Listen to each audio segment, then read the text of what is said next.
Is the basketball game over yet? That's what I want to know, man. I need people to start coming on into the venue now, man. Your Celtics suck, okay? They blew it tonight, man. Let's go Warriors. It's going Game 7.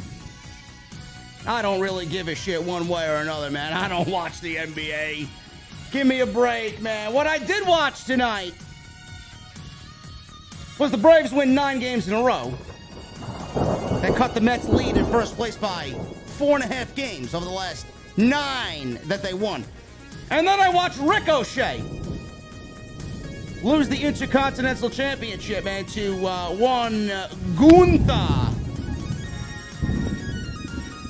Gunther is the new Intercontinental Champion, but I have a very important question, folks. It's not that one.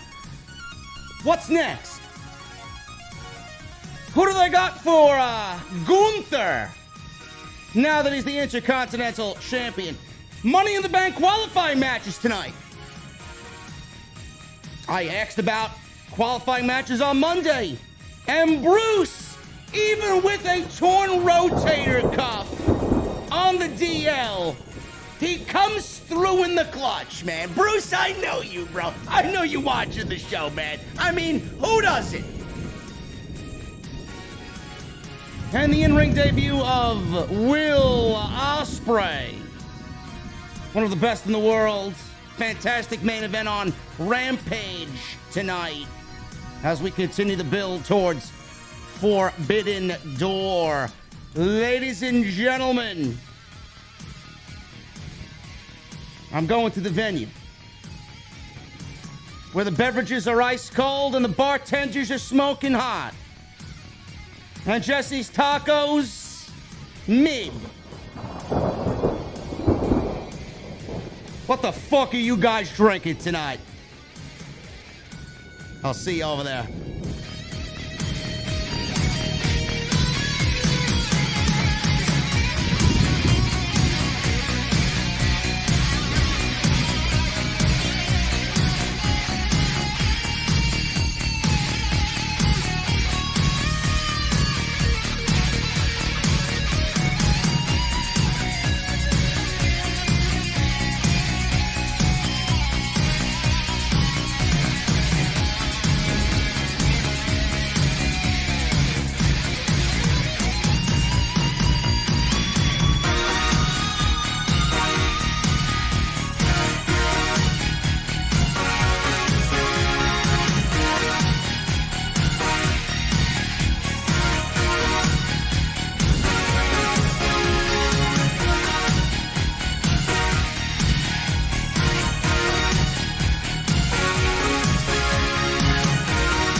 AEW successful? Why is Tony Khan running his promotion better than Vince McMahon and Bruce Pritchard are running Monday night and Friday night? Long-term booking.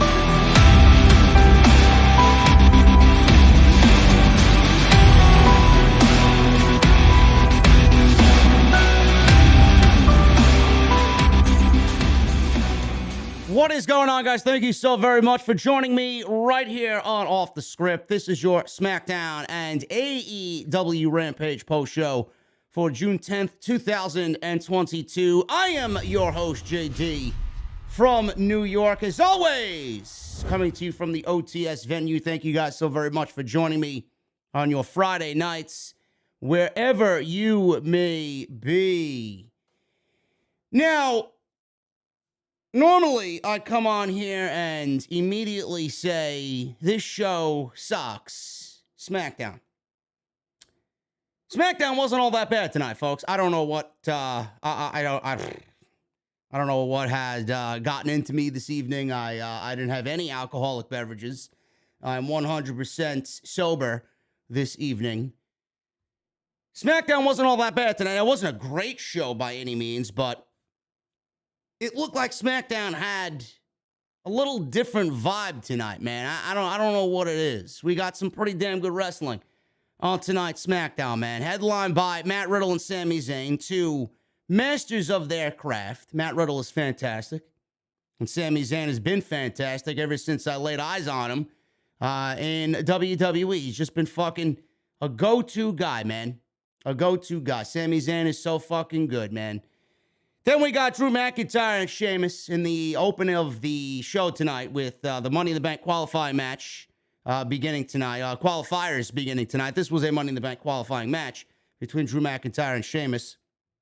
And again, another great wrestling match. Another great in-ring effort by both guys. We all know how good Drew McIntyre is. Sheamus, I think, is incredibly underrated. I think Sheamus has knocked it out of the park, especially when he's in there solo and he's not in there with Ridge Holland and Pete Dunne. Sheamus has nailed it, man. He continues to deliver bangers on a one-on-one level. He is so fucking good. Sheamus is so good, man. Another one of those guys that you can plug in and you're going to get a great match out of it because he's just a legit fucking badass. And Sheamus doesn't get the credit that he deserves. And then we had Ricochet. And yes, we'll talk about the match ending in a DQ. I'll tell you why I don't really give a shit why it ended in a DQ. Normally I would. Right now I don't. So it really doesn't matter. And I'll probably tell you why WWE is going and giving us a DQ with that ending between Sheamus and Drew McIntyre. Gunther is the new Intercontinental Champion. This should be a surprise to nobody. As soon as this match was announced, I said to everybody last week that Ricochet's days as Intercontinental Champion are absolutely dead and gone. Don't know what happens to Ricochet after this. WWE should be ashamed of themselves on how they have booked Ricochet and the Intercontinental Championship.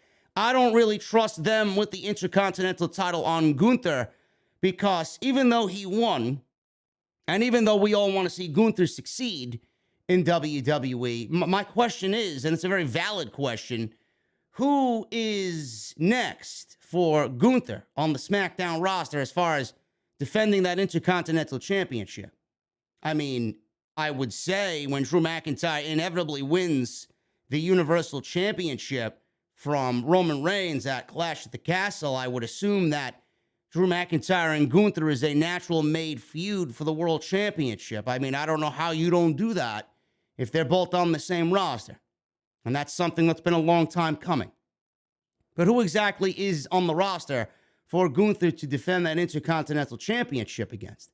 Now, I'd like to see another match or a series of matches with Ricochet. I thought what they did tonight, given the TV time constraints, I thought was pretty damn fucking good. I mean, all I was thinking about is imagine these two guys on a Triple H takeover during the black and gold era. Could you imagine that? Could you imagine the time that Triple H would give these guys, and if it was for a North American championship? That's what I was really thinking.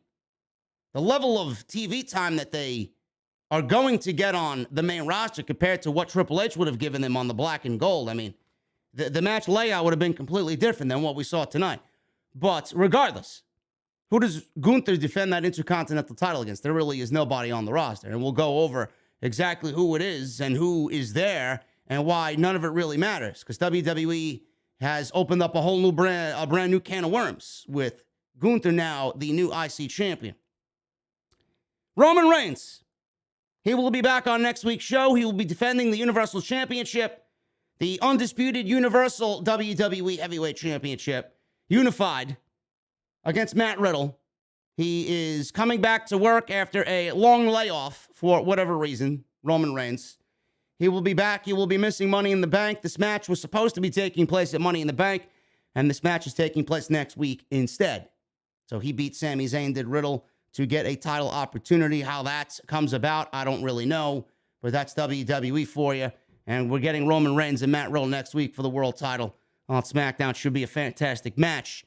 Seeing the body of work that Matt Riddle has put in the last several months, and then we all know how good Roman Reigns can be in those big match situations. So that's coming next week on SmackDown. WWE gave you an update on Cody Rhodes. Cody Rhodes went in for surgery for his torn pectoral muscle. He will be out 9 months, they say. We'll go over that news as well. We also have news on Paige. Paige apparently is leaving the WWE. The anti-diva Paige is leaving WWE. She may very well end up in All Elite Wrestling because she absolutely 100% wants to wrestle. And I cannot see that woman going anywhere else but a major stage with the second biggest promotion in all of North America. So that's where she's going to end up, and we'll talk about what she said on social media today as it is confirmed that she's leaving WWE. On AEW Rampage and AEW side of things, Will Ospreay, he made his in-ring debut tonight against FTR and Trent Beretta, teaming with the Aussie Open. So United Empire, man, really getting their claws into their storyline going into the Forbidden Door. And we had the debut of Satnam Singh, the Giant Singh, in an AEW ring. And I was very vocal about the way that he was presented in his debut. I have to be honest with you, man. He didn't really do much of anything tonight, but use his size to his advantage. But he didn't really look all that bad tonight. So we're going to go over that right here on Off the Script, man. We got a loaded show for you, and I appreciate you guys joining me on your Friday nights this evening. I will be going to the Forbidden Door. JD is walking through the Forbidden Door, man. I will be in Chicago. AEW has granted me media access. I am a part of the journalists section. I got some media tickets. I'm going to the post-show scrum. We'll be live streaming the scrum after the show is over. Everybody else's scrum, fuck them. You guys are watching the scrum right here on Off the Script, man. So I'll be walking through the Forbidden Door. I'll be in Chicago, and we're going to have a damn good time, man. And being that I will be in Chicago, that means we're having an OTS VIP meetup. When and where, that will be announced at some point this weekend on my Twitter, at JDfromNY206. But I will tell you this. I think I have a place picked out. I just have to wait till they get back to me on the availability and if it's going to be something they can handle with the large crowds that we usually bring in. Of course, I had to pick a really, really nice whiskey bar. So that's what we'll be doing, man. And listen, if you guys are going to join me in Chicago for the Forbidden Door, this place is legitimately an 8-minute walk to the United Center, man. So I got an Airbnb in town, not too far from the United Center. We got a place picked out not too far, man. Everything is within walking distance. So when I see you, man, those beverages better be fucking ice cold. Make sure you guys follow me on social media, at JDfromNY206. That's Twitter and Instagram. Hit that subscribe button down below. Turn on the bell for all notifications. It'd be funny if I sit next to Denise. Like I said on Wednesday, man, can you imagine me sitting next to Denise for fucking 4 hours of Forbidden Door? Jesus fucking Christ, man. Oh, my goodness. Follow me on social media, man. You guys know the deal. Hit that subscribe button down below. Turn on the bell for all notifications. Make sure you guys hit that thumbs up. I only see 400 likes on the stream. Well, what'd you guys fall asleep during the Celtics loss tonight? I need 1,000 likes minimum on tonight's live stream, man. We're nearing 1,600 people in the venue. Make sure you guys hit that thumbs up if you guys have not done so. Great way to help the channel out. Also, make sure you guys go get your t-shirts, man. I've seen a ton of you guys buy some t-shirts the last couple of days, man. I really appreciate it. I really appreciate you guys going out and buying the new t-shirt, man. The Dawn of the IWC right there. Exclusively on bonfire.com. Go get yours today. And if you're going to Chicago, man, you better get some ordered now. I appreciate you guys, man. Go check that out. Bonfire.com is the exclusive home of Off the Script. And today's show sponsored by Audible. audibletrial.com/Off the Script. Make sure you guys go get your 30 days free and one free audiobook of your choice. I want to thank Audible for sponsoring the show right here on Friday night for the SmackDown and AEW Rampage post show right here on Off the Script. Let's start at the top, man. Let's start with the Drew McIntyre and Sheamus Money in the Bank qualifying match that started the show. I said this on Monday. WWE really didn't do anything on Monday, and I don't know how many people are going to put in the Money in the Bank ladder match. I would assume it's going to be 6, seeing the roster as weak as it is right now. I don't think these matches could really handle 8. I don't think there are even 4 people on the SmackDown roster that would be representing that brand. So I think 6 is a right number. 3 from Raw and 3 from SmackDown. I think that would be fine. So we got one qualifying match on SmackDown tonight for the men and the women. I'm assuming we're going to get the same thing on Monday, being that we got qualifying matches tonight on Friday night. And the first 2 participants in the Money in the Bank qualifiers are Drew McIntyre and Sheamus. I think those are 2 solid names right there. Match itself was fine. Match itself was very good. As always, these 2 always put on a good match, man. And Sheamus, like I said in the beginning, is very underrated, man. Sheamus, I said this, I believe it was earlier in the year, probably dating back to late last year. Sheamus was probably the MVP, man, of Monday Night Raw when he got drafted to SmackDown. He was continuing his great work as he got drafted to SmackDown. When he was on Raw and he got drafted to SmackDown, man, I would say, I would not hesitate to say that Sheamus was probably the MVP of Monday Night Raw. He was fantastic. Everything he did, man, just everything he did was so great. And he continued that on into the brand split, the draft, and on SmackDown. And then they paired him with Rich Holland, and they paired him with Butch, which is fine. I think the makeup of the faction, the Brawling Brutes, I don't like the name. I assume we'll get used to the name. Not a big fan of the name, but Sheamus kind of took a back seat a little bit. He wasn't really the star of the show. He was using his group and his star power to get Rich Holland over and get Butch, Pete Dunne over. And I kind of missed him in a singles capacity.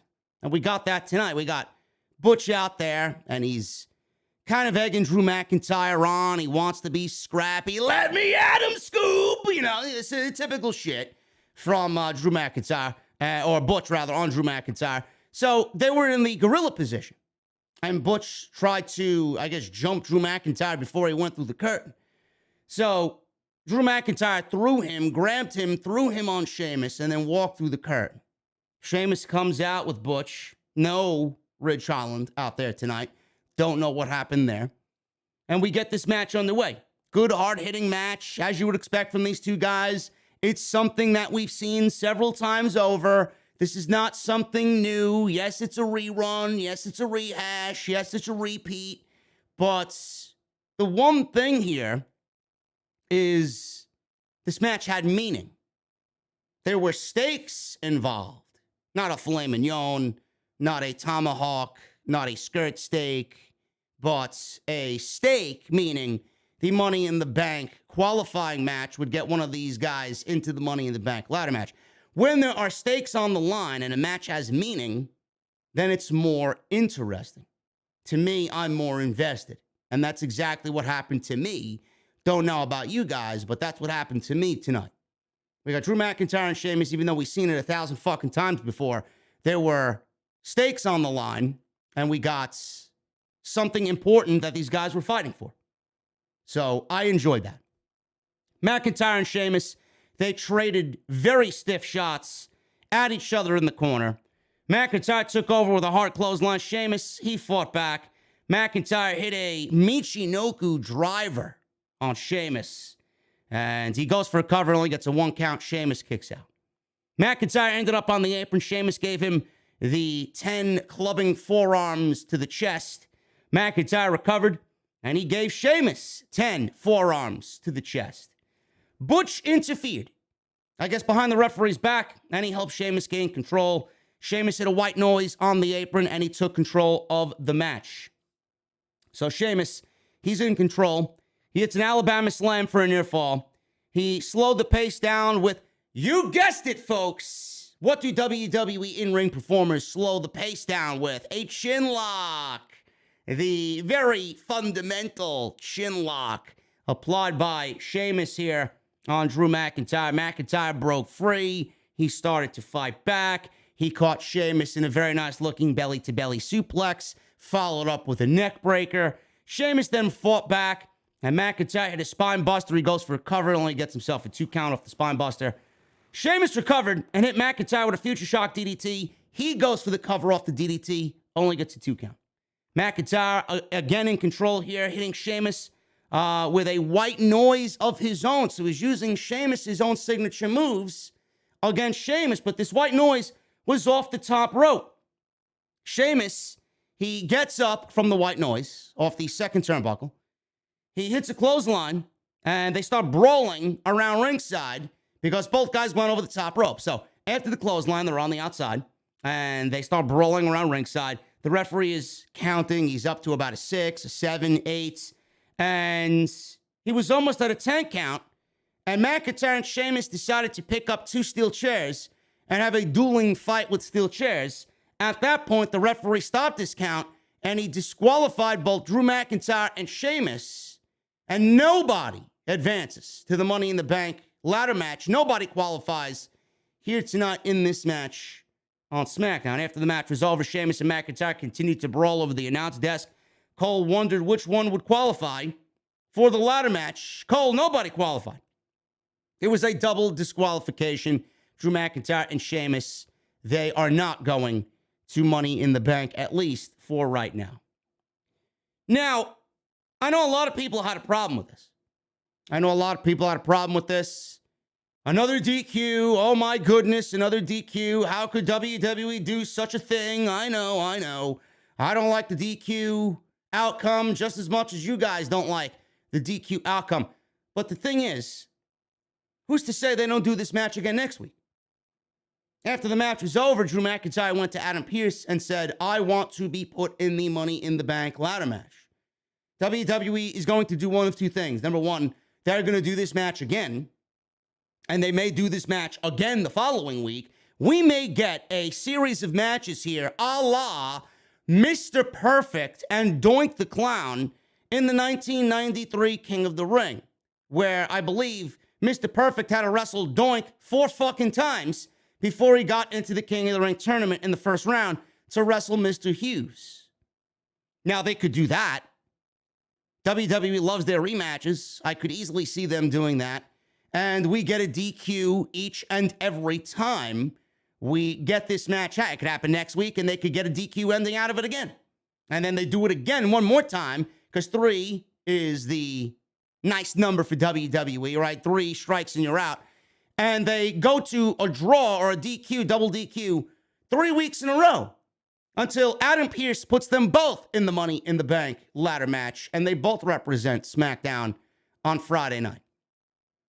I think that would be a fine way to do that. But the thing is, if Drew McIntyre doesn't end up in the Money in the Bank ladder match, folks, I don't know what the big deal is. Why would anybody be out there complaining about Drew McIntyre not qualifying for the Money in the Bank ladder match and not getting in? He's already challenged Roman Reigns for the Universal Championship. He's already challenged Roman Reigns at Clash at the Castle. So why does he need to be in the Money in the Bank ladder match when he already has a guaranteed championship match coming to him in September? So even if they do this match another couple of times, I wouldn't even put him in there because he's already got a championship match that is almost guaranteed. So put Sheamus in there. Put Sheamus in the Money in the Bank ladder match. Sheamus has done such great work. I think he would be a fine Money in the Bank briefcase holder if they want to give him a shot at the championship. Why not? Drew McIntyre is going to end up beating Roman Reigns anyway. Who's to say we don't get a rekindling of Sheamus and Drew McIntyre? And based on their body of work, I don't think that would be a terrible plan or a match for the World Championship. Sheamus deserves an opportunity in there. His body of work speaks for itself. So I don't know why people are upset over the DQ ending. Drew McIntyre is already getting a championship match. Who gives a shit? Who gives a shit? If Drew McIntyre didn't come out last week and claim that he was challenging Roman Reigns at Clash at the Castle, and then we got the DQ ending, then I would have been upset. But there's nothing really to be upset about here. He's already getting a championship match, so if we get a DQ ending here with Drew McIntyre involved, it's not the end of the fucking world. So just calm down.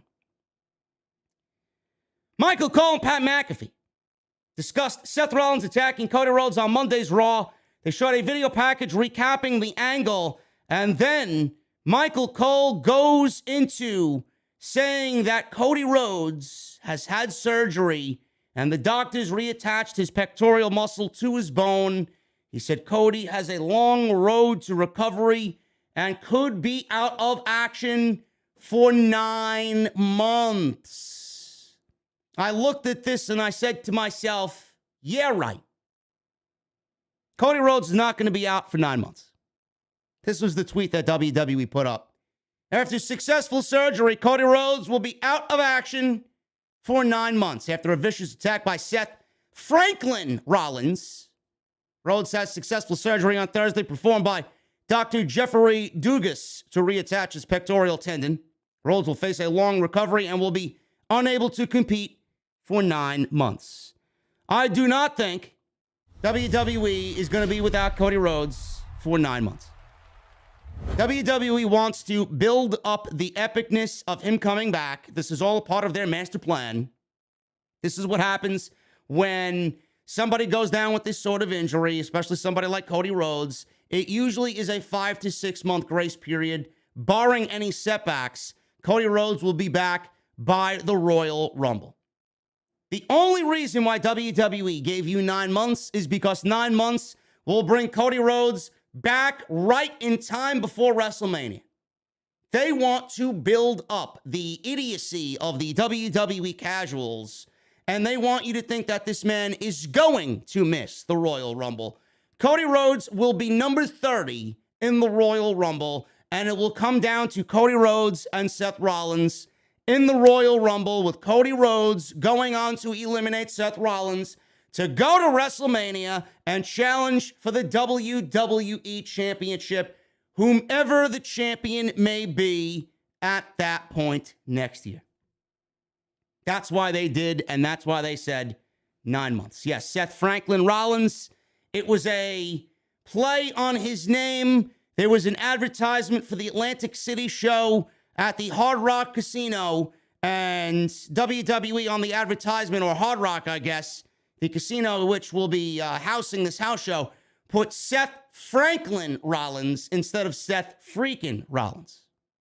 So that's why I said Seth Franklin Rollins. I'm sorry, you guys might have not gotten the joke, but Rollins even made fun of it and poked fun of it on his social media, changing his name from Seth freaking Rollins to Seth Franklin Rollins. So that's why they said Cody Rhodes is going to be out for 9 months. Cody Rhodes is not going to be out for 9 months. John Cena, he was supposed to be out for 9 months, and what happened in 2008? He came back in about 3 or 4 months, and he had the same injury, and he went on to WrestleMania, and he won that Royal Rumble. So I don't think Cody Rhodes is going to be out for 9 months. I think it's going to be just in time for the Royal Rumble, and Cody Rhodes will be in the Royal Rumble with a big, big, epic return to the WWE. Kayla Braxton. She interviewed Lacey Evans. Lacey Evans is making her in-ring return on Friday Night SmackDown. She asked what winning the Money in the Bank ladder match would mean to her.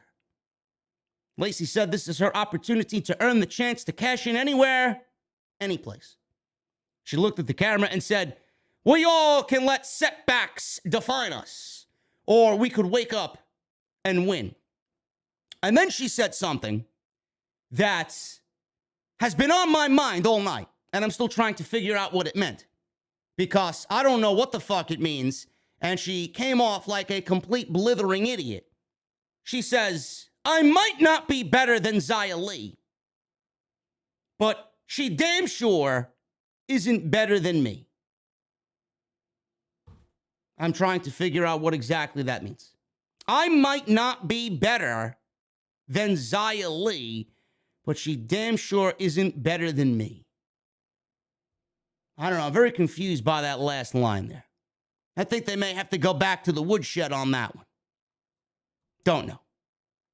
Lacey made her entrance. Michael Cole called her inspirational. I call her channel changing. She's trying to qualify for her second Money in the Bank ladder match. So Xia Li gets an entrance. Surprising she got an entrance. And the match barely lasted, I would say, 2.5 minutes. They gave these women out there 2.5 minutes for a qualifying match for the Money in the Bank ladder match. Pretty bad out there. Fans were pretty much watching this with no vested interest whatsoever. Lacey Evans is as cringe as they come. Nobody wants to hear the fucking sob story being jammed down their throat, and you have to be told to like it and respect it. That's a very easy way to turn people off from what you are doing like that. Xia Li, this is legitimately her 4th match on SmackDown, being drafted to the brand in October. This is only her 4th match. So when Xia Li comes out and there are fucking crickets in the arena when her music goes off, it's not that very difficult to figure out why. 2.5 minutes. Xia Li had an early advantage here with a suplex. She goes for a quick cover. She slowed the pace down with a chin lock. Everybody slows the pace of their WWE matches down with a chin lock, man. It's like it's plastered everywhere in the back. When you have a downtime during commercial or right before a commercial break, you gotta slow the match down with a chin lock.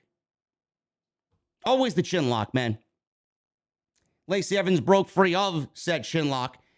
Hit an uppercut to gain control. She followed with a very sloppy-looking Bronco Buster. And then all of a sudden, she hits the woman's rights. Her version of Big Show's WMD. And that was it. 1, 2, 3. Lacey Evans qualifies for the Women's Money in the Bank ladder match. The fact that Lacey Evans is in Money in the Bank goes to show you how terrible SmackDown's women's division really is. Xia Li, goodbye, honey. I guarantee you that Xia Li, whenever the releases happen, because you know they're coming. You know they're coming, man. And you guys can call me a heartless fucking prick. Oh, nobody should be talking about who's getting released. Give me a break, folks. You can see the writing on the wall. Xia Li is getting a phone call from Johnny Laurinaitis. People power. Xia, it's not you. It's just budget cuts. I'll see you down at the dumpling shop for lunch. That's exactly what's going to happen. Xia Li's getting cut. No doubt about it. If she survives the budget cuts, I'd be shocked. But WWE, man, they want to boast that she's the first Chinese-born women's athlete to make the WWE main roster, right? I figured WWE would use that to their advantage. Hasn't done anything on SmackDown. What a complete waste of fucking time. This match was a complete waste of time. Lacey Evans, God help our fucking souls if Lacey Evans wins the goddamn Money in the Bank ladder match, man. I would not be surprised if WWE gives her the Money in the Bank briefcase to force the Lacey Evans narrative. Don't want to see it, don't care. Drew McIntyre. He approached Adam Pearce in his office. He demanded that Pearce put him in the Money in the Bank ladder match. Adam Pearce says, well, it's not that easy, big man. It's not that easy. Drew McIntyre continued to say, put me in the Money in the Bank ladder match. Drew put his hand on Pearce's shoulder, looked serious, and told him a third time, put me in the match. So more than likely, we're getting another rematch between Drew McIntyre and Sheamus on next week's Friday Night SmackDown. Ladies and gentlemen, grab your pillows. Grab your pillows. Go make yourself a hot chamomile tea, right? Make sure you guys wash your face before you lay off into fucking dreamland. Make sure you go brush your teeth, man. If you need me to read you a bedtime story, man, I'm not the kind of guy you want to hear a bedtime story from, man. All you need is Ronda Rousey. Ronda's out there. She makes her way to the ring, smiling. Yeah, because she's a babyface. She's the babyface champion, right? Smiling, right? She's out there. And Rousey's in the middle of the ring. She said, I can't wait till Money in the Bank. I want to prove to Natalya that her armbar is superior and that her sharpshooter is nothing more than a cheap imitation that you stole from Uncle Bret Hart. Shotzi then interrupted. I don't know why. It's like this woman has a fucking death wish, Shotzi. She interrupts. And Ronda Rousey continues to be as cringe as I've ever heard Ronda Rousey on SmackDown. She yelled, Shotzi, shut up, Ronda. Shotzi's after my own heart, man. Telling Ronda Rousey to shut up. Oh, my goodness, man. So she yelled for Ronda to shut up. She says she might not have Natalya's experience or a fancy submission move like Ronda, but she's got some serious aggression and a killer instinct. She said if she's the champion she says she is, she wouldn't wait until Money in the Bank for a fight. She said the baddest woman on the planet won't have a problem facing her right here, right now. Ronda agreed to a match with Shotzi Blackheart. So, if she wins, if Shotzi wins, she gets a future title shot against Ronda Rousey. Now, correct me if I'm wrong. Didn't we get Natalya? Did we get Natalya getting the number one contendership in a six-pack challenge against Ronda Rousey at the Money in the Bank pay-per-view? If Ronda and Natalya are the number one women's title program right now on Friday Night SmackDown, and Natalya won a championship contenders fucking six-pack challenge, why are we out here making Shotzi wrestle for a championship contenders match when the championship contender is Natalya? I don't really understand that. Now, nobody really expected Ronda Rousey to lose to Shotzi Blackheart, but none of it makes sense. None of it made sense. So Shotzi's out there. Pretty much WWE just using her to get some television exposure and fill some TV time. This is not the kind of exposure that Shotzi Blackheart needs because this match wasn't really all that good. And you talk about Xia Li being on the list of Johnny Laurinaitis budget cuts. I could absolutely see Shotzi Blackheart being a part of those budget cuts as well. So, again, I mean, the match wasn't terrible, but Shotzi, never mind Ronda, I was paying more attention to Shotzi to see how she would fare in this match with Ronda Rousey. Because Ronda's not all that good anyway, so I was very curious to see what Shotzi was going to do in the ring with somebody as inexperienced as Ronda Rousey. Again, the crowd was quiet for most of this. Nobody gives a shit about Shotzi Blackheart. Ronda Rousey is as dull and fucking boring as Turkey Hill vanilla ice cream, and I love Turkey Hill ice cream, man, but she is as boring as regular vanilla bean ice cream. Holy shit. So, Shotzi took over the match with a wild offensive flurry in the beginning. Snap neck man, kick to the back of the head. Rousey briefly gained control. Shotzi fought back with a submission hold on the ropes. Rousey escaped and reversed it into an ankle lock. Shotzi broke free.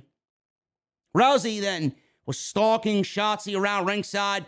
Shotzi hit a beautiful tornado DDT on the outside off the apron. She rolls Ronda back in the ring and gets her near fall on Ronda. That was nicely done.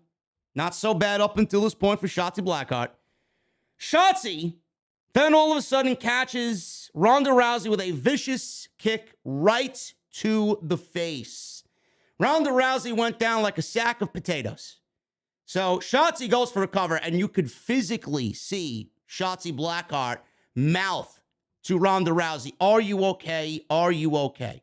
That one was a legit kick to the face. So after the kick to the head of Ronda Rousey, this match went completely downhill. Because Shotzi at that point didn't know what to do. I'm assuming Shotzi at that point got a little nervous because she thought she actually injured Ronda Rousey or knocked her fucking brains out.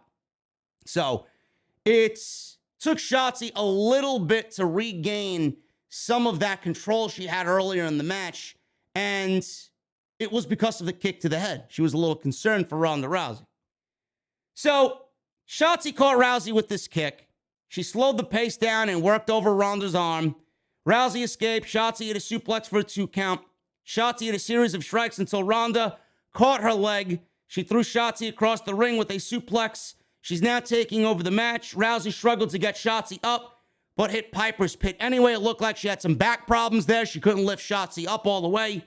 She did the Piper's Pit, locked in the armbar, and Shotzi Blackheart tapped to Ronda Rousey. After the match, Natalya jumped Rousey from behind and locked in the sharpshooter. Rousey refused to tap out to Natalya at the end of the match. Later, Rousey was in the trainer's room refusing help. Kayla Braxton noted that Ronda Rousey's injury is serious and she might not get cleared to compete at Money in the Bank. Oh, Ronda will be at Money in the Bank. Ronda will definitely be at Money in the Bank. Or WWE could pull the fucking curtain over everybody's face and have Roman and Ronda miss the show because the show at the MGM Grand is already sold out in Las Vegas. And WWE might not need, they feel like they might not need Roman Reigns and Ronda Rousey on the show, and they could get away with everything just being centered around the Money in the Bank ladder matches. But that's not really giving people their money's worth for these overpriced WWE seats that you pay good money for, your hard-earned money, to go sit there in front of a live audience to watch this shit show known as World Wrestling Entertainment. Now, I won't be caught dead buying a fucking ticket to a WWE show because largely they're fucking boring. But WWE better put Ronda on their show. Otherwise, I feel like there'll be some shitstorm coming to them on social media. And they don't really want that, but WWE doesn't seem like the kind of company that gives a fuck what you think. This shit sucks, man. The overall state of the women's division on SmackDown is fucking horrendous. This shit sucks. It really does suck. I don't understand how anybody can look at this shit and say, hey, SmackDown's a good show. SmackDown's got a damn good women's division. No, they don't. No, they don't. It's Ronda Rousey, and that's it. And Raquel Rodriguez, she has to sit on the side, the smiley Raquel. You know, Raquel Rodriguez, Gonzalez, got to sit on the sidelines because she's by default the best thing that they have on that division. And she can't do jack shit right now because it's the Ronda Rousey show.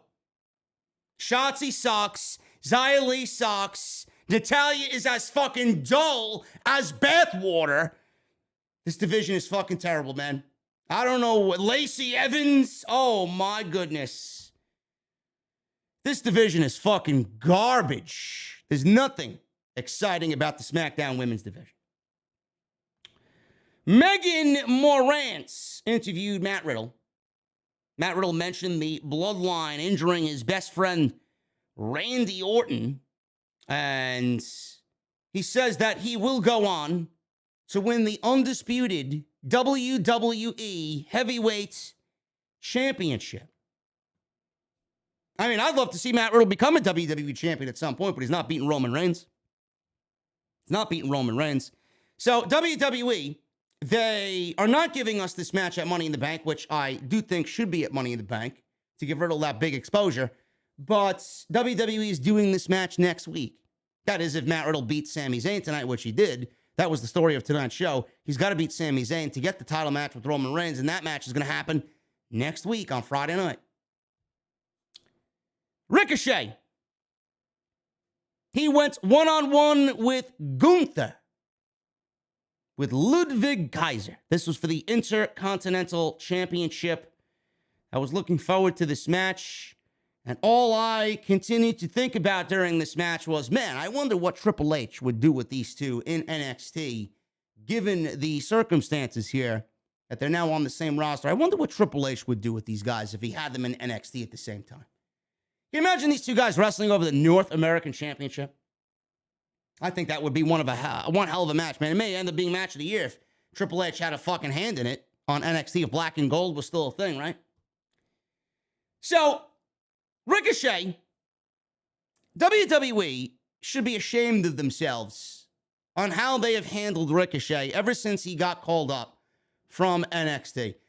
Ricochet is the type of guy, and I could say this about most of the talent that WWE has, they don't really deserve anybody, but it is very clear and obvious to me that they don't really deserve the talents of Ricochet on their roster.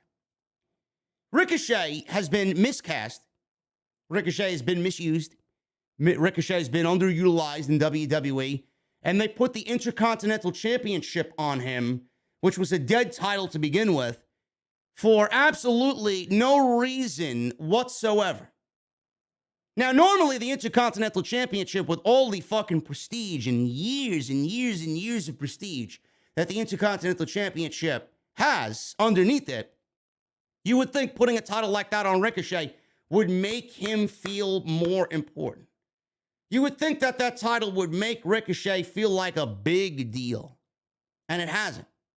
The Intercontinental Championship has been dead to rights for a very long time. Look at the last year and a half of this championship.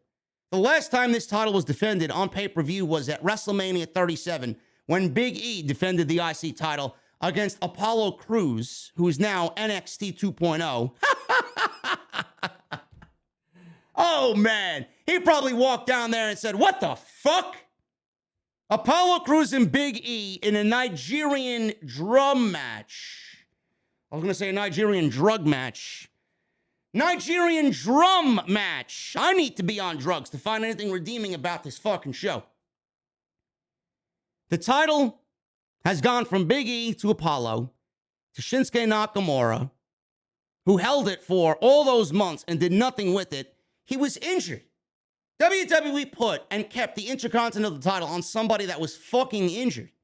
Then Sami Zayn won it, and then it went to Ricochet, and he's done nothing with it. I need somebody to tell me what Ricochet has done of note or of value with the Intercontinental Championship. I'll wait. I'll take a sip of my liquid death, my cold beverage, and I'll check the chat, and I'll see what people come up with. What has Ricochet done with the Intercontinental Championship of value and of note that I should be aware of?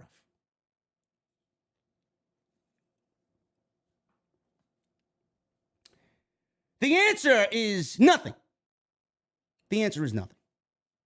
Ricochet is so fucking dead and buried in WWE that he didn't do anything for the IC title, and the IC title has been dead and buried that it didn't even do anything at all for Ricochet. He defended it against Angel and Humberto. That's the best that you guys got. It's great. Listen, folks, Ricochet, with the amounts of talent that Ricochet possesses, this guy should be one of the biggest baby faces in all of the company. This guy should be challenging for WWE championships. This guy should be winning Money in the Bank. WWE doesn't realize what they have in Ricochet. Seriously. He motivated Aaliyah. That's the extent of his Intercontinental title run. He does everything so perfect. Everything that Ricochet does in that ring is fucking seamless. He sold his fucking ass off for Gunther tonight. He does it for everybody. He's been doing it all of his career. He's so good at what he does, man. His offense is fucking great. It's smooth, it's crisp, it's pretty, it's impactful. Everybody shits on Ricochet because,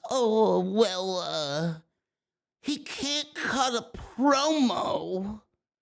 So what? So what? He can't cut a fucking promo. Then you work with him on cutting promos, and you work with him getting better on promos. This is typical WWE. They want to highlight the man's weaknesses and hold it against him instead of using him for the 10 other fucking things he's great at. Now let's harp on the one thing he ain't good at, but he's great at the 9 other fucking things. I don't understand these people. I don't get it. WWE is very lucky to have somebody like Ricochet, and all that they are doing, honestly, all that they are doing is driving him out of the company, because when that man's contract is up, you think he's going to fucking stay with the WWE? I know that this man, and no matter how much money they offer him, he may end up taking it. If he ends up taking it, he's a fucking idiot, because they don't value him. If they did, he'd be a lot better off where he is now than what we saw of him in the last 4 years. WWE doesn't value him. WWE, you know when they'll value Ricochet? When his contract is, oh, no, we love you. We want to push you. And then they'll give him a fucking 5-year deal. They'll sign him to big money. They'll push him for 3 months, make believe that they want him, and pretend that they are going to do something for him. And then when the contract starts to fucking go month by month by month, we don't really. Thanks for signing, man. Thanks for signing. Yeah, we're gonna put you in this match and we're gonna bury you for the next fucking 3 years. Come on, man. Give me a fucking break with this shit. Ricochet should be out there having fucking barn-burning match of the year fucking classics and still make his money on top of that, man. You don't think this man wants to go out there and fucking rekindle his love for pro wrestling? You don't think this man wants to go out there and have fucking barn-burning matches that he was having in NXT and before he joined NXT? Come on, man. You know that this guy's heartbroken about the way he's being used. No matter what facade he puts on. Oh, Intercontinental Champion. Oh, this and that. This man's greatest accomplishment in WWE was dating Samantha Irvin. That's Ricochet's greatest accomplishment in WWE. And I mean that wholeheartedly. What WWE's done with him is a fucking joke. So now we get Gunther. You all knew Gunther was going to win this Intercontinental. There was absolutely no fucking way that Ricochet was winning this match. He was always losing this match. Gunther won the Intercontinental Championship tonight. This match was fun. Went 9 minutes. I'd like to see these two go at it again. I don't think these guys were given nearly enough time to sell an Intercontinental Championship match, but we got 9 minutes. Most of it happened in the commercial.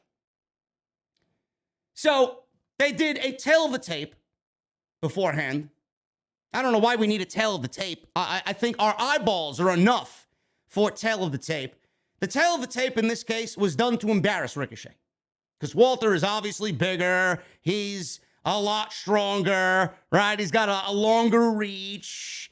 He's got this and this, and he's got the weight advantage, got the height advantage. Ricochet's got nothing of an advantage on Gunther. So the tail of the tape was only done to further embarrass Ricochet, make him look weak, and make him look small as Intercontinental Champion. Now, typically you would do this to kind of sell the David vs. Goliath match, but WWE didn't really do anything with these guys to build a David vs. Goliath storyline. So Ricochet tried locking up with Gunther, but Gunther was way too strong. Ricochet tried using his speed to mount some offense. Gunther quickly recovered and rocked Ricochet with an absolutely nauseating chop. I don't know how that man felt after that, but I would not want to be him at all. So he went for a powerbomb. Actually, no, I'm sorry. I'm speeding up here. Big chop. He put Ricochet in the corner, stepped on his head. Gunther was taking it to Ricochet with a big boot. Then he went for the powerbomb. Ricochet reversed into a sunset flip bomb for a near fall. Ricochet took over for a little bit, sent him into the corner. Ricochet went for a springboard, but Gunther caught him with a sleeper. Ricochet broke free. Gunther recovered and destroyed Ricochet with a clothesline. He went for the sleeper on the apron, but Ricochet broke free again. Ricochet, all of a sudden on the apron, kicks Ludwig Kaiserroll in the face with a super kick. He followed up with a moonsault off the middle rope and a standing shooting star press on Gunther. And then all of a sudden, he kips up. Gunther rocked him with an absolutely vicious shotgun dropkick. He then hit the powerbomb and a very anticlimactic ending. We got Gunther with the powerbomb and the 1, 2, 3. Gunther is the new Intercontinental Champion. Now, there was a report that Fightful put out on their Patreon. This comes from Fightful Select. Apparently, WWE is very high on Gunther. So, Fightful is reporting that Gunther has impressed many people of influence in WWE. Now, he's a former NXT UK champion, and he's had plenty of supporters dating back to his time in NXT UK. And then when he worked in NXT under Triple H, he's got a lot to like. He's a big, tall, scary dude. He's legit. He is one of the best wrestlers in the entire fucking planet, on the entire planet, in the entire world. And he's got a great character where he could be a great villain. So I don't know what there isn't to like about Gunther. So the report says many things have put him in favor with WWE officials, including his move to the United States and his dedication to his diet and training. Now, as previously reported, Gunther lost weight prior to his main roster arrival because Vince McMahon wants slim people on TV. From the time he was sent to the United States full-time, it was always planned that he would go to the main roster, according to Fightful and the report. Gunther's willingness to play ball and make the best out of his move, as well as his lifestyle and ring name changes, have made great impressions. It was added that one source indicated that McMahon has enjoyed Gunther's in-ring work based on what he's seen of it on SmackDown. So pretty much what the report from Fightful is saying is that Gunther is being very professional. He has not given any lip to WWE about anything. And there are things that, you know, a normal individual would kind of combat if they were argumentative at all. You know, the name change was ridiculous. The name change was something that I didn't really agree with, but we ended up getting used to it anyway. I still don't like it, but I mean, it's not really a fucking topic of discussion anymore. I think we're all past that phase in this Gunther getting called up to the main roster. His theme music sucks. They changed his theme music again. I was just getting used to the Def Rebel song that they fucking changed. They took Symphony Number 9 away from him, and I don't understand why. That theme song fit him perfectly. Now, that's something I would fucking complain about, because the theme song that they gave him and this new current theme song that they debuted tonight does not fit his look and his demeanor at all. The last one wasn't bad. The last one just needed to be reworked. They gave him a brand new theme tonight. So Gunther is doing what he needs to do, man. He's not saying much of anything. He's just doing what WWE wants him to do. He's looking the part. He's doing what he's got to do in the ring. He's being a model locker room guy. Fine. So it looks like they rewarded him based on that. Now, what do you do with Gunther? What do you do with Gunther? He's now the Intercontinental Champion. You made him the Intercontinental Champion. Fine. Now, the look of Gunther and the size of Gunther and how legit Gunther is great. But what we need to do now is not just keep the title on him and have him bring prestige to the title because of who he is. We need to have that title showcased now. You're not putting the title on Gunther to just have it sit on Gunther and have him and his name value bring prestige to the championship. That's not what his gimmick and his character is about. It's about being the ring general and bringing prestige and honor to this great sport of professional wrestling. That's what he's about. So I don't know who he's going to defend that title against and how often he's going to defend that title on SmackDown, but we need to start getting that title on pay-per-views. We need to start getting Gunther some legit competition. And this is why the brand split needs to die. This is why it needs to go away. I love when people tell me that the brand split is going to make, if it ends, it's going to make the shows worse. I don't know how worse it could be than what we see right now. And I love when people tell me that if they end the brand split, the shows are going to be worse and no one's going to get opportunity. There's nobody getting an opportunity now. The fuck you talking about? No one's getting an opportunity. Nobody's getting an opportunity now. And this situation with Gunther, now the Intercontinental Champion, this is all I need to go and use as my argument. You got this guy, the Intercontinental Champion, and he's operating under a brand split on Friday night, and that is the only show we could go on and be on. He can't go travel a Monday Night Raw and put the IC title on the line, not in the middle of a brand split. So who exactly is he going to defend that title against? Who is going to get a shot at the Intercontinental title? We're going to see Ricochet get another match. I wouldn't mind that, but Ricochet's not winning that title back. That's another story for a different day. What happens to Ricochet? He may be getting a phone call from People Power. I don't know. But Gunther versus Ricochet, we could do that again. Gunther versus Big E? I don't know. Big E, I don't know when Big E's coming back. We could see that happen. I know Xavier Woods has made mention he wants a shot at the Intercontinental title. Let's do Xavier Woods versus Gunther. I think that'd be great. I think Xavier Woods deserves a shot solo at a singles championship. We've gotten the Big E run. We've gotten the Kofi run. I'd love to see the Xavier Woods run. I honestly think Xavier Woods is probably the second best in New Day behind Big E. I always thought Kofi was the weakest link of the New Day. So Xavier Woods. All right, that's two guys. All right, Ricochet, Xavier Woods. Madcap Moss. He just finished with Baron Corbin. Seemingly WWE likes him a lot. I don't see Madcap Moss beating Walter or Gunther for the Intercontinental Championship. Who else is there? Drew McIntyre? Is Drew McIntyre going to go after the Intercontinental Champion? I don't think so. He's already staked claim at Roman Reigns and the undisputed Universal Championship. Drew Gulak? No. Drew Gulak and Gunther is not a match that I really care to see. Drew Gulak is also getting a phone call from Johnny Laurinaitis. No. Sheamus? I could see Sheamus versus Gunther. I think that'd be a hell of a fucking match. Jinder Mahal? Shanky? Who else do we got? Who else do we got on Friday Night SmackDown? There is nobody. Now you're opening up a brand new fucking can of worms. Who is there? There is nobody. Unless WWE ends the brand split and we have Raw and SmackDown operating as one fucking brand. That's it. I don't know how anybody could see this and not complain. The brand split is absolutely sabotaging and handicapping everything about the WWE product.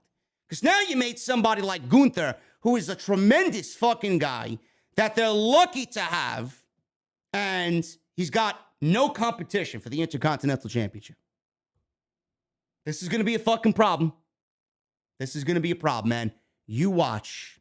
You watch what happens. I don't know how they're going to get themselves out of it, but I'm going to keep a close eye on it, and you're going to go right back to this video and say, well, JD was right. JD was right once again. When am I ever wrong? Is what I want to know. Gunther is your new Intercontinental Champion. In the back, Sami Zayn was warming up for his match. Paul Heyman approached Sami Zayn. He noted that if Sami Zayn wins, he will have an excellent shot at getting into the bloodline. But if Zayn loses, Heyman didn't even say what happens if he loses. You don't want to see Roman Reigns if you lose. So Heyman was on commentary, and I love the chemistry between Sami Zayn and Paul Heyman. I think they have some great chemistry.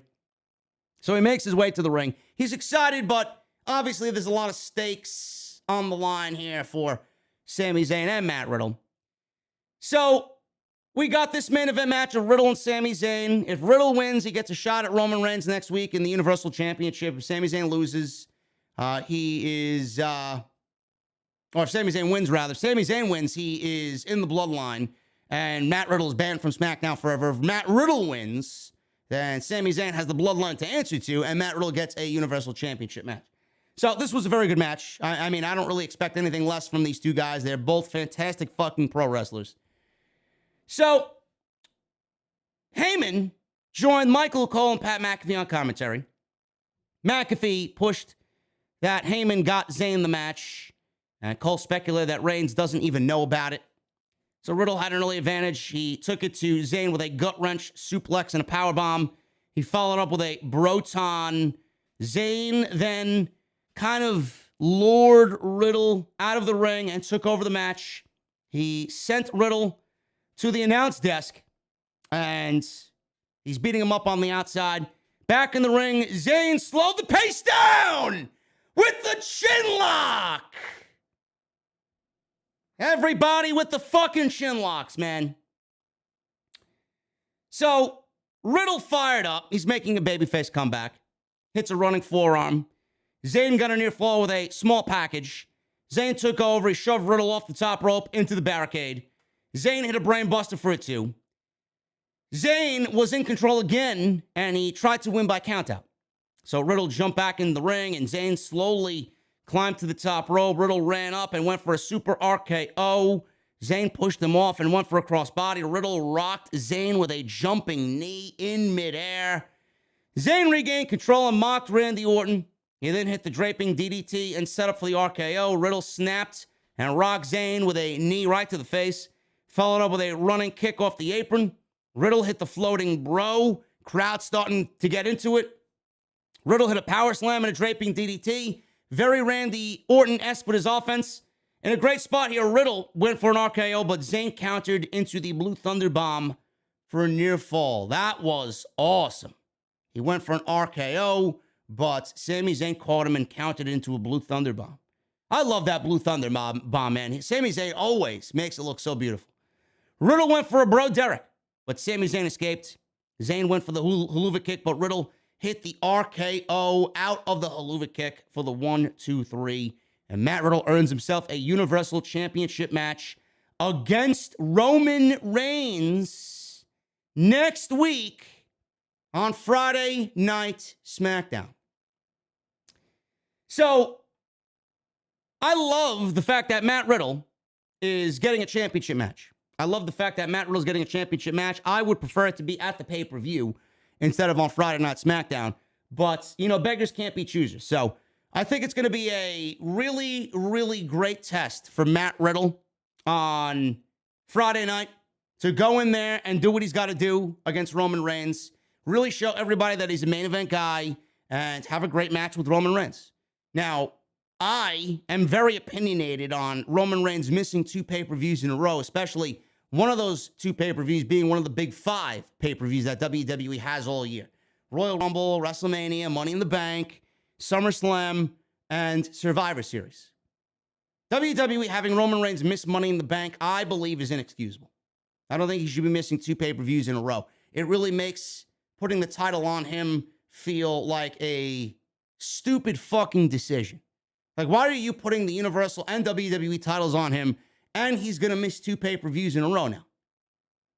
If he's your world champion, then he should be on TV. And if he's going to be out for an extended period of time, he certainly doesn't need 2 fucking championships. I honestly think if it was just 1 championship, I don't think people would be complaining because at least we would have the WWE Championship to look forward to on Monday night. But now you're leaving the championships on one guy. He's out all these fucking weeks.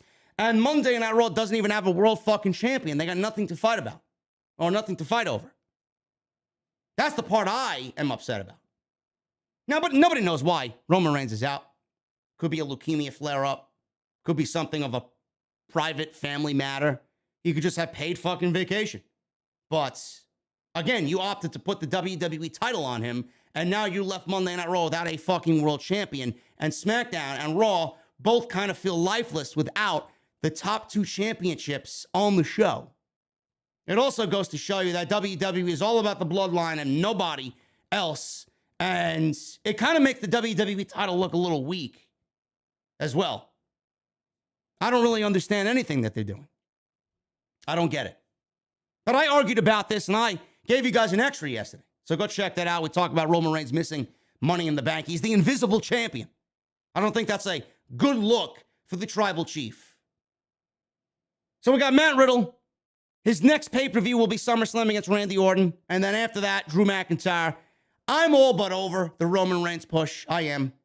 I honestly think he's done nothing of value this year with the championships. It's just, let's get Roman Reigns to be the greatest of all time. And you're losing prestige with those Universal and WWE championships the longer he holds it because he's not really doing anything of value or note. After the match was over, the Usos came down and attacked Matt Riddle. And they sold the big match for next week. Riddle recovered. He beat down the Usos with a kendo stick in return. He cleared the ring and celebrated. Fans broke into a big bro chant, and he looked into the camera and he said he's coming for Roman Reigns and he's going to be the new undisputed Universal Champion. And that's the way SmackDown went off the air. Decent show. Decent show. Now, WWE advertised last week that we got Max Dupri and the Maximum Male Models. Apparently, WWE promoted that, and then not one fucking word about Max Dupri on tonight's show. Apparently, WWE did let everybody know why Max Dupri was not on the show. There was a segment about the Maximum Male Models pulled from tonight's show. Max Dupri was advertised to appear tonight, and he was going to reveal the first client under his Maximum Male Model stable.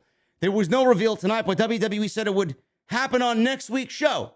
WWE's explanation for the segment being scrapped this week is that Dupri had travel complications in Europe.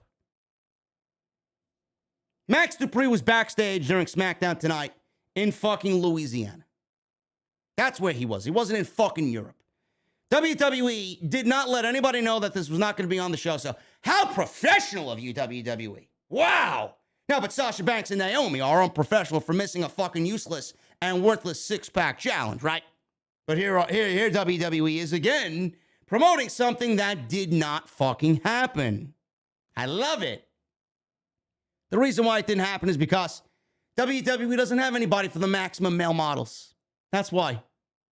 They don't know who the fuck they want in the Maximum Male Models stable. We'll see what happens next week. Anyway, let's check the chat. I appreciate you guys very much for stopping by the channel tonight, man.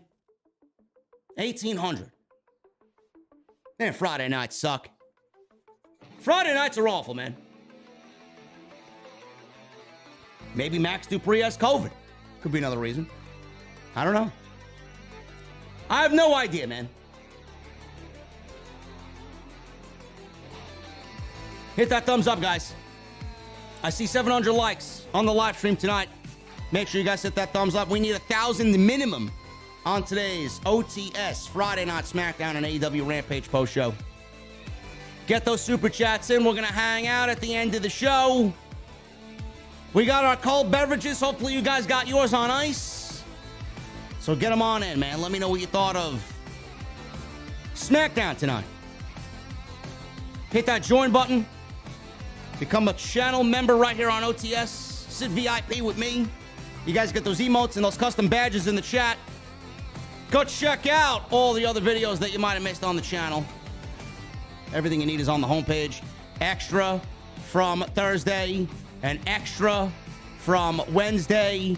We did Monday Night Raw in the post show. We did Dynamite on Wednesday. Lots of stuff for you guys to catch up on, as well as the Hell in a Cell stuff from last weekend, man. So go check all that stuff out on the homepage if you missed any of the videos and the live streams on the channel.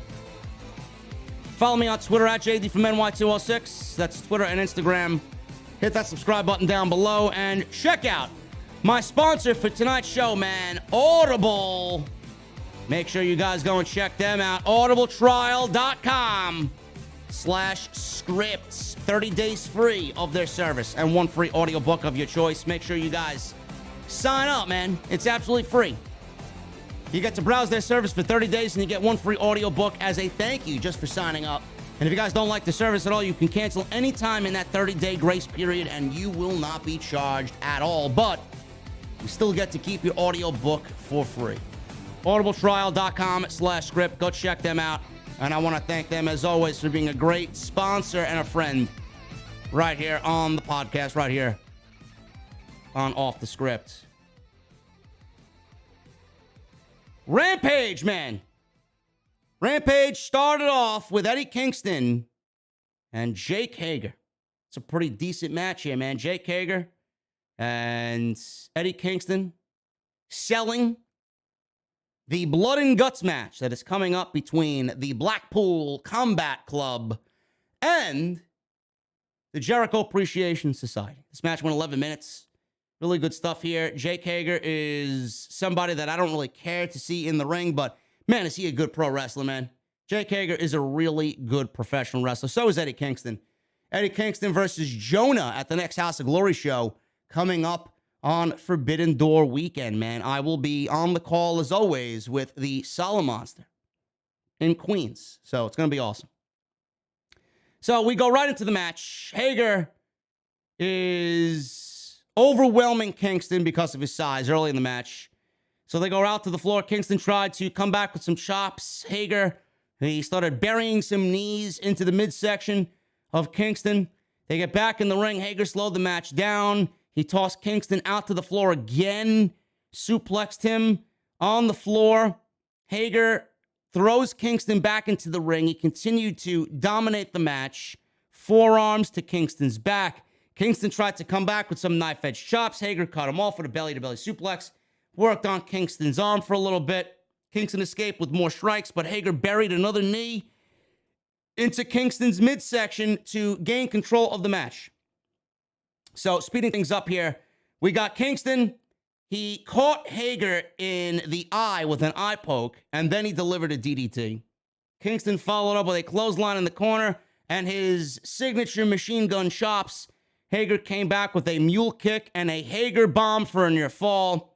Hager went for a gut-wrench suplex, but Kingston countered with an exploder and a backdrop suplex for a near fall of his own.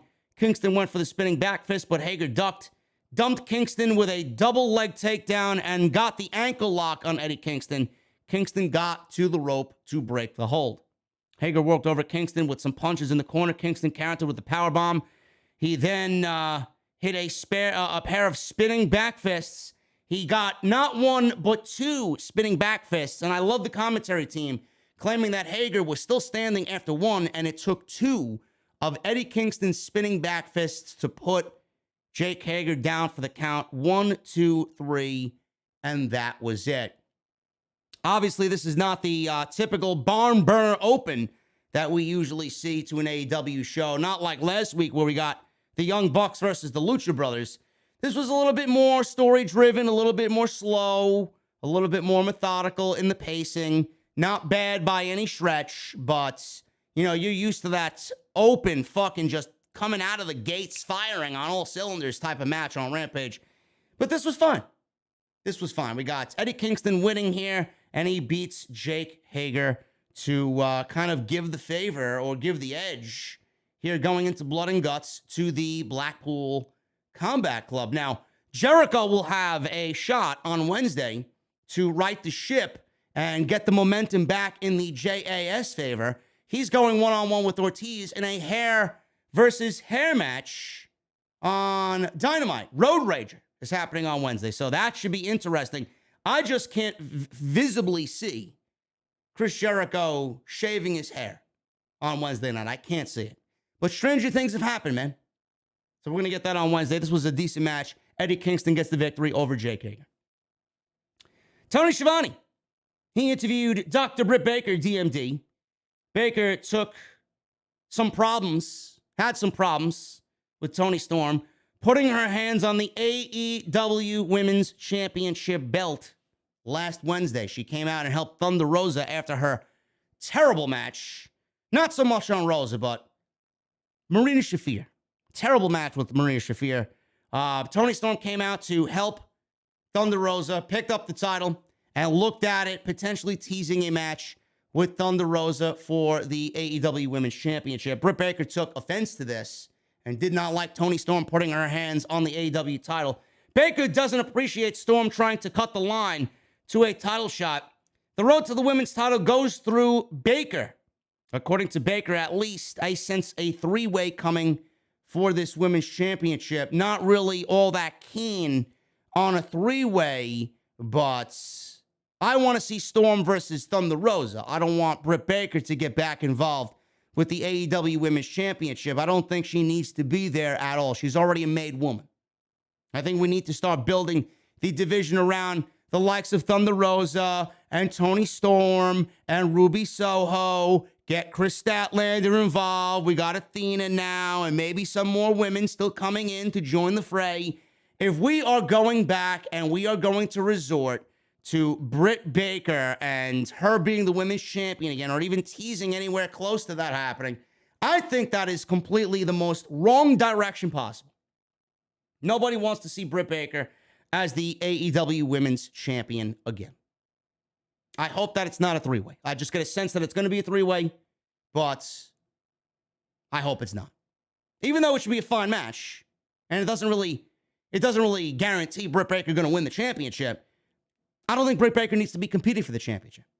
And like we talked about on Wednesday with Jesse, more and more, you're starting to get a sense that she's becoming the Charlotte Flair. Not as nauseating as Charlotte. Nobody can be as nauseating as Charlotte. But she's starting to develop that aura about her on Dynamite and on Rampage. And I don't want to see that. I don't think that's a good look for Britt Baker. Ortiz, he cut a nice promo hyping up the hair versus hair match on Wednesday, pretty much claiming that when he cuts Chris Jericho's hair, he isn't going to look like the rock star that he's known to look like. So a nice promo there by Ortiz.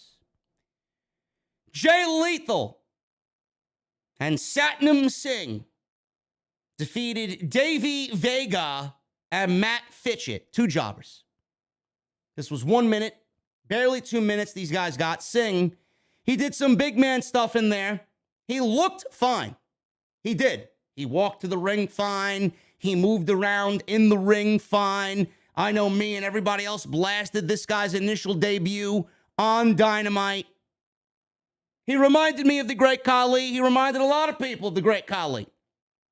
But what he did here tonight, man, I appreciate AEW recognizing their faults and recognizing that people don't want to see a carbon fucking copy of the great Khali here in Satnam Singh. He went in there. He didn't really do much of anything. He moved around the ring pretty decently for a big guy, threw himself around with a nice double cross body block, and that was it. He used his size. He used his fucking, his facial expressions, and he used a couple of moves in this match to get himself over. Fine.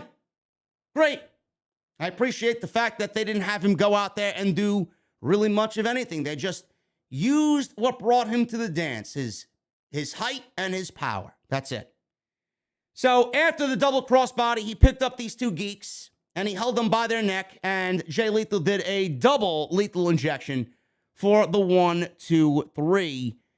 I don't know if we're still continuing the Jay Lethal and Samoa Joe thing, but I guess we are. They took out Joe, and I guess this is all going to lead to Joe coming back and seeking revenge on Jay Lethal and Satnam Singh. But I hope that we're still going that route, because I think that would be kind of shitty if AEW doesn't pick up the story where it was left off with Jay Lethal and Samoa Joe for the Ring of Honor Television Championship. Now that Samoa Joe is the TV champion, I'm assuming we're going to get another pay-per-view or another special event from Ring of Honor. I'm kind of feeling that we may get one SummerSlam weekend. That's just the way I feel about what Tony Khan is doing with Ring of Honor. I feel like he's going to do what he did during WrestleMania weekend with Supercard of Honor. I feel like he's going to do the same thing at SummerSlam. So there will be some AEW representation SummerSlam weekend without actually having it be AEW representation, but it will be Ring of Honor instead. So I think that's going to happen, and I think that's a great place for Jay Lethal and Samoa Joe to battle over the TV Championship. So hopefully that is still the case for Jay Lethal and Samoa Joe. Lexi Nair, she interviewed Hookhausen. Danhausen did most of the talking here.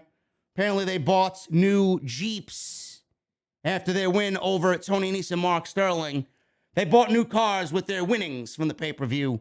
And Danhausen and Hook drove off. And where they drove, I don't know. But they are still very much a pairing on AEW television. Chris Statlander, she went one-on-one with Red Velvet. This wasn't bad at all. Chris Statlander looked fucking good tonight again. She's looking really, really, really good. Velvet looked good too. I thought these two had very good chemistry in this match tonight. Velvet tried to jump Statlander on the floor right as the match started. She got power slammed on the floor, which looked vicious by Statlander. Statlander press slammed Velvet back into the ring, hit a running knee, sent Velvet back out to the floor. Statlander took the fight to the floor in front of the baddies, Jade Cargill and Mr. Bivens, Stokely Hathaway, with Kiera Hogan. They were sitting by ringside like they usually do. Velvet tried for a sleeper. Statlander climbed up to the middle rope with Velvet on her back, and then tossed her into the ring. Statlander went for a delayed suplex, but Velvet slid behind Statlander and clipped her knee, took her out. Velvet then worked over Statlander's knee, and we go to commercial break. We're back from break. Statlander hit a backbreaker and a shoulder breaker to Velvet. Blue Thunder Bomb from Statlander got her a near fall. Velvet countered an electric chair with a victory roll for a near fall. Statlander hit a German suplex and a fisherman driver for a near fall. Velvet caught Statlander with a knee to the back of the head and a cutter off the middle rope. Velvet then hit a big hook kick for a near fall. Statlander hit the Saturday Night Fever, formerly her Big Bang Theory, and that was pretty much it for the win. After the match, Kiera Hogan jumped Statlander in the ring.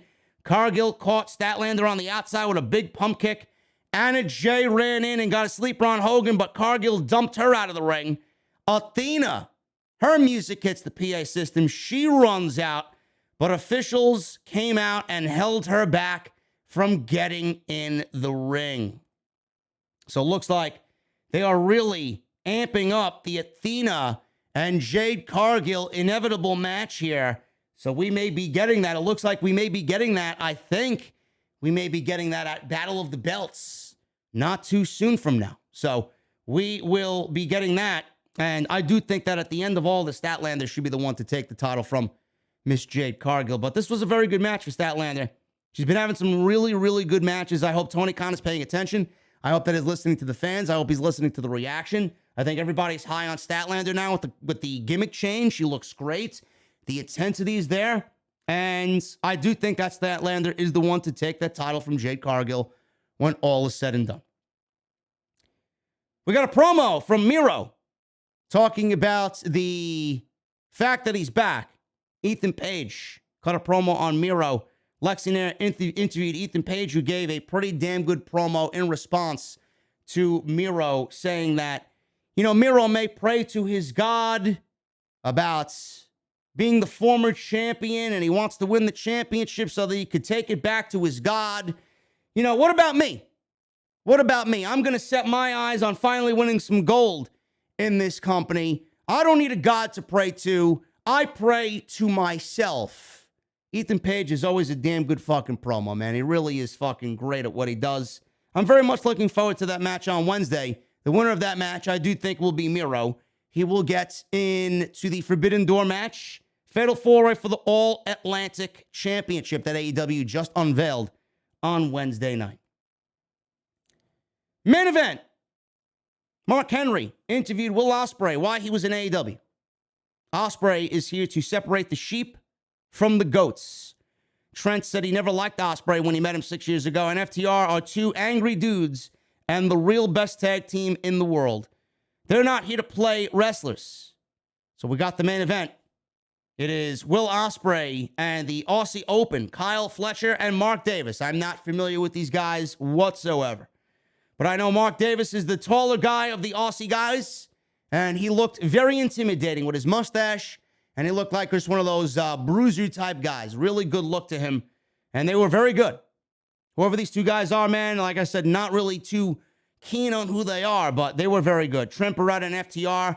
Will Ospreay. It's crazy to see Will Ospreay in a AEW ring. He is so fucking good at what he does. I've had the pleasure of calling 2 matches of his in House of Glory. Awesome. And this was a great main event. This was a really good main event, man. Dax and Will Ospreay started out. This was awesome. Wheeler got the tag, took Ospreay down with a shoulder block. Ospreay kipped up. He made a tag to Kyle Fletcher. Wheeler got in, and he got caught in the corner and overpowered by Mark Davis. Beretta got the tag. He got chopped to the mat by Davis. So the Aussies and Will Ospreay, they were in control. So Ospreay got the tag, and Beretta caught him with a tornado DDT. The Aussie Open ran in, got clotheslined to the floor by FTR. Beretta hit Ospreay with the acai moonsault, tweaked his ankle on the landing. Hopefully he's all right. Beretta got caught on the top rope. So we go to a commercial break. So Beretta backdropped Ospreay, hit Fletcher with an enziguri. Davis ducked the enziguri and landed on top of Beretta with a senton for a near fall. Beretta dodged a running dropkick in the corner, and Fletcher landed on the back of his head, which looked nasty. Beretta got the tag to Harwood, and he took out both members of the Aussie Open with suplexes. Harwood hit Ospreay with some short arm clotheslines. Harwood hit 3 rolling German suplexes on Fletcher. Wheeler hit a powerbomb on Fletcher into a German suplex on Harwood into a jackknife cover from Wheeler on Fletcher for a great near fall. FTR is so fucking good, man. So fucking good. Speeding it up here. Aussie Open hit an assisted cutter on Wheeler, and Ospreay followed with a beautiful 450 splash that went for a near fall. Ospreay hit the Os cutter for a near fall. Wheeler kicked out of the Os cutter. Wheeler hit a Hurricanrana on Fletcher and got a tag into Beretta. Beretta hit a backdrop suplex and a lariat on Fletcher. Beretta went for a tornado DDT on Ospreay. He shrugged it off. He then took out both members of FTR with a slingshot plancha. Back in the ring, Beretta hit Shrung Zero on Fletcher and got the pinfall victory. I was actually shocked that Will Ospreay's team did not get the victory here, being that this was his in-ring debut for AEW, but he did not take the pin. It was Fletcher, Kyle Fletcher, who took the pinfall loss in this match. What is Will Ospreay doing at the Forbidden Door? I don't know. I leave it up to you guys, man. That's your question. Let me know in the super chats. What is Will Ospreay going to do at the Forbidden Door?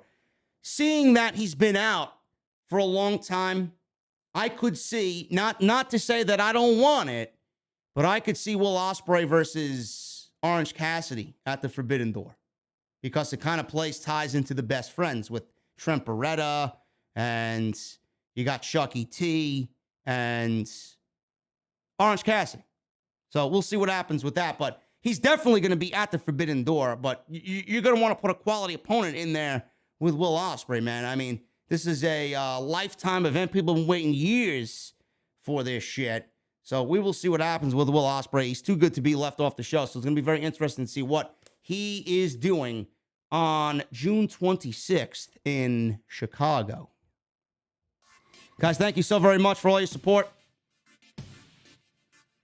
Rampage and SmackDown in the books for yet another week, man. Follow me on social media at JDfromNY206. That's Twitter and Instagram. Hit that subscribe button down below. Turn on the bell for all notifications. Make sure you guys hit that thumbs up, man. I see 776 likes. We need 1,000 minimum on tonight's OTS. Next time you guys will see me, maybe tomorrow, with an extra. And then you'll see me back live Sunday nights with Off the Script, man. We will be going live with your weekly news and rumors Sunday night. So make sure you guys RSVP to the venue. I appreciate you guys, man. Follow me on social media, like I said, for all the updates. Best way to keep up to date with everything going on. Thank you to Audible, audibletrial.com/scripts. 30 days free of their service and 1 free audiobook of your choice. And go check out all the other videos that you might have missed on the channel, man. It's last call. Super chats are open. Let's start at the top.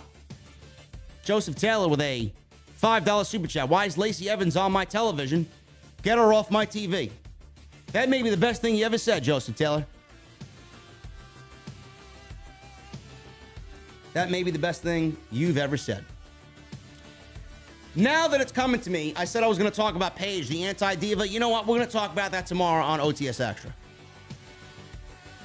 Going to talk about it tomorrow, man. I don't really even feel like talking about it right now because I want to get out of here. I want to play some Destiny. Joseph Taylor with another super chat, $10 super chat. Who knew that Seth Rollins needed Cody Rhodes to give him a 5-star match? Now, you know what's next, right? Now we need Kenny Omega to give Roman Reigns a 5-star match. Man, I'm tired of the Roman Reigns Kenny Omega comparisons, man. There's nothing to compare there. Seriously. They're both top guys in their company. One bigger than the other. Roman bigger than Omega. Come on. But yes, you know, I see a lot of people complaining, and I'll probably talk about this on the Extra tomorrow. I see a lot of people complaining that the Cody and Rollins match was not a 5-star match, and it was all just about the story of Cody Rhodes being injured. But isn't that what makes a great wrestling match? The story? The story itself was worth five stars. The fact that Cody even went in there and did what he did was worth 5 stars. So yes, I agree with Dave Meltzer and his rating on that match.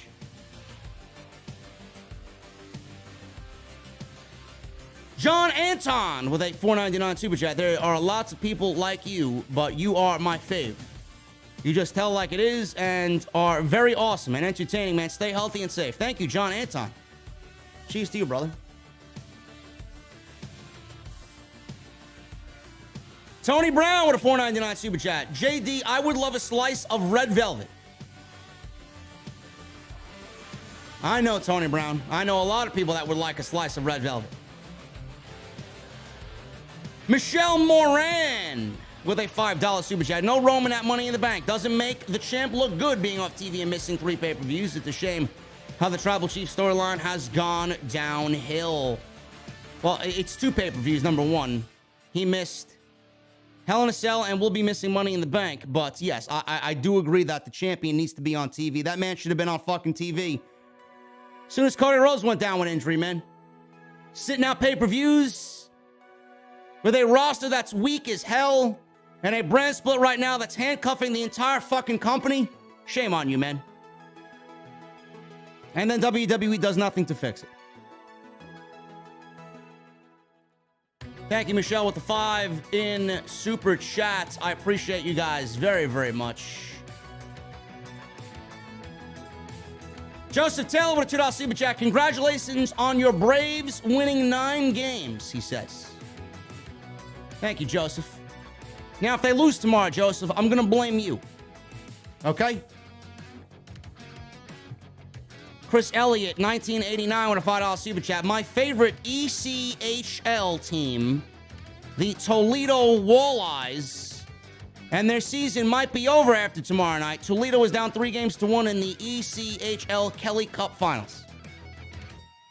Chris Elliott, I'm sorry to hear that, bro. I have no fucking clue what you're talking about. Is this amateur hockey, bro? I don't watch hockey, man. I'm sorry. Daniel Easterday becomes a new member. Daniel, thank you for becoming a member inside the OTS venue and sitting VIP, man. You guys are going to be sitting somewhere fucking really nice for the VIP club inside the new OTS beer garden, man. Yeah, can't wait to show you guys what's going on. John Anton, $1.99 super chat. If you could date one diva, who would it be? John, I'm going to need you to elaborate on that question right now, man. A diva from the Divas era or somebody in the current division? Jonathan McCardle with a $19.99 super chat. Thanks for watching SmackDown so I don't have to. I loved Rampage tonight. I was sipping on Buffalo Trace. I heard it's good, man. I can tell you it ain't a lie. I know, man. Buffalo Trace is awesome. Buffalo Trace is a very, very good drinking whiskey, man. Very smooth, very flavorful. Michael Evans with a $5 super chat. JD, do you think TK is going to get involved on TV with MJF? Yes, I do. Sean Anton with a $1.99 super chat. Lacey just seems too cliche and cheesy on the mic. Yes, she does. That's exactly why nobody gives a shit, man. It ain't real. Jonathan McCardle with the $4.99 super chat. Hey, JD, what is your favorite bourbon/whiskey? Do you have any unicorns at the bar? I don't have any unicorns at the bar, man. I don't even know what the fuck that means. My favorite bourbon or whiskey right now, man, that's a tough one, man. I'm a Knob Creek guy, man. I'm a Knob Creek guy. I love Knob Creek. They're awesome.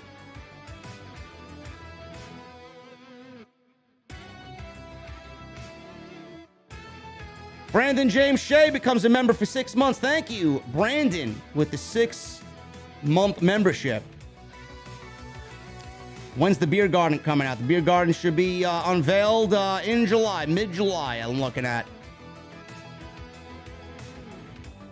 Jarrett Hopfinger with a $5 super chat. Is it me, or has the Intercontinental Championship lost its way in the fold?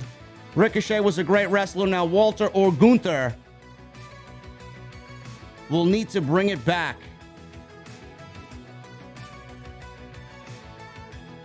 Unicorn equals unique or sleeper drink. I didn't know that they call it that, man. Listen, I don't use that lingo, man. Look at the beer menu on the wall, man. Those are the unique drinks for the fucking venue. I got a beer menu on the wall for you guys, just in case you get lost, or a cocktail menu. There'll be a beer and a cocktail menu in the beer garden, man. All new drinks coming to the beer garden. What do you think of the new Resident Evil 4 remake? I can't wait to play it. I get this asked every stream. I can't wait to play it. It says Firestorm Goku with a $1.99 super chat. Chris Elliott with a $2 super chat. The ECHL is a minor professional ice hockey league. Yeah, man, I'm not a hockey fan. I'm sorry. I don't think hockey is boring or anything, man. It's just... I just don't care. I don't care to watch, man. Baseball's enough. Baseball and the Braves give me enough of a fucking ulcer. I don't need to have ulcers in the MLB or the NHL and the NHL and the NBA and the NFL, man. I don't know. Too many teams for me to fucking like, man. Listen, I stick to the baseball team, and that's it. Anyway, guys, we're about to get out of here. Yeah, every question, man. Every question, every stream, I get the same question, man. What do you think of the new Resident Evil 4 remake? It's not even fucking out yet, man. I don't know.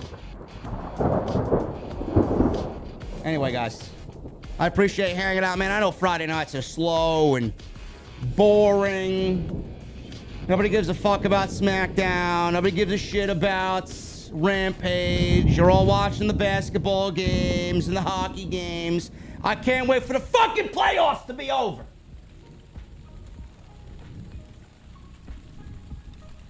Joey Clemenza with a $10 super chat. What's up, JD? If you're looking for a great bourbon and willing to part with $200, try Blanton's Single Barrel Special Reserved Heaven in a Glass. I'll keep an eye out for that one, man. I'll keep an eye out for that one, man. Thank you, Joey Clemenza, with the $10 super chat. Came right up on my dashboard here in the Mustang. Anyway, guys, I'll probably be seeing it tomorrow for an extra at some point. And then Sunday we'll be live for OTS, man. Another live episode of Off the Script on Sunday night. Should be fun. You guys love the Sunday night stream, so we will see what happens then, man. Listen, I need two things from you before I get out of here, man. Number one, I need those guitar emojis in the chat. Number two, when that guitar solo comes on, man, and you hear the sweet sounds of Pilot, I'm gonna need that music on max. Guys, I'll see you tomorrow for Extra, and I'll see you Sunday live for Off the Scripts. I'll see you guys later.